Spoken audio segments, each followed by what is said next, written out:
Hi, it's Darlene in Moncton, and I was going to get around to giving it an update on sexual assault charges against an individual who used to live in my house. He lived there for about 7 months, but I did talk about it some Monday night last week. I guess it would have been the 16th, 17th, and the next day was the court appearance, and he did show up, and he looked at me, and he kind of nodded as if I was a friend he hadn't seen for a long time. I just glared at him, and when I was leaving, he was standing by the elevator, and I just called him a nasty name. I know that I probably shouldn't have done that, but it's so angry that he keeps playing the system. And what happened was his lawyer didn't get a chance to read the file, so now it's postponed for February the 16th, which is my mother's birthday. So hopefully that's a good sign. And I don't know, I know many of you probably don't understand what it feels like to be assaulted, and I would have been in your shoes as well before this happened to me. I never thought anything like this would happen. I've always walked alone after dark. I live alone, and at times I would not lock my door. I would just not think about it. I just felt I'm in a safe neighborhood, nothing's going to happen. What gets to me is that I mainly spoke to this guy outside. I never led him on, never flirted with him. He's just a hard-looking ticket. Like, he's tall, skinny, gray hair, and he's a drug addict, and he looks like one. Now, rape kit is not what I thought it would be. It took a whole day, and there's a lot involved. They take blood work. I had 2 needles for diseases. I also had to take 3 large copper-colored tablets along with about 3 smaller white ones. And they give you a little tiny cup of water to drink it down, and it's stuck in my throat. I did a lot of crying the whole time I was there. The police officers were in and out.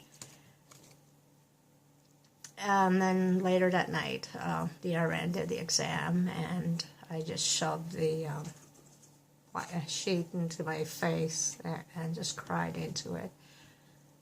When she was done, she told me, she did clarify that I was cut and bruised inside. So I asked her for more details, and she was surprised. She said, not many women want to hear the details. And I said, yeah, I want to know. And then I just went into hysterical screaming and crying. And she asked me what I thought the answer would be.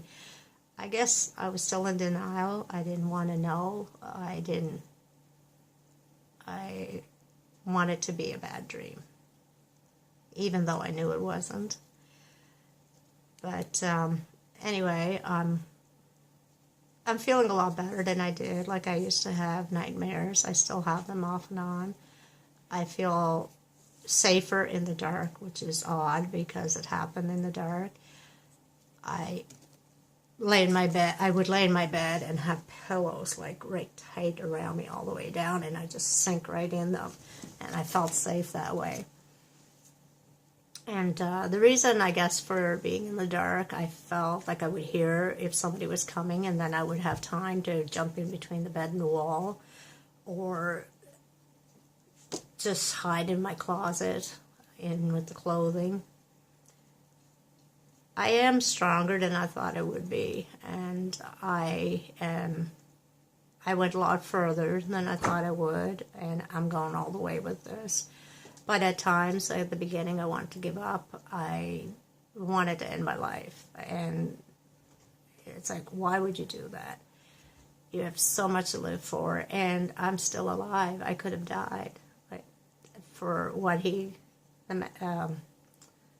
gave me a sedative. I don't know how much he put in a glass. I had a drink going for a couple of hours, and when I left to get some more pop to make another drink is when he took advantage and put the sedative in there. I was very lucky. He made a mistake. He thought I was drunk, I guess. But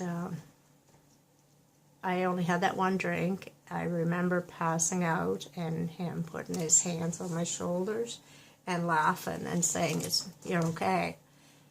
And then I woke up again, and I was in my bedroom now.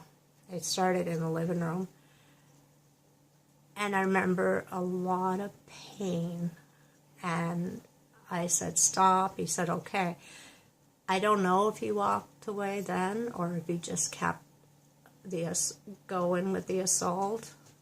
I'll never know that. But because of that, I always, for many months, I felt like he was still inside me. But now I feel like he's no longer in there. He's out.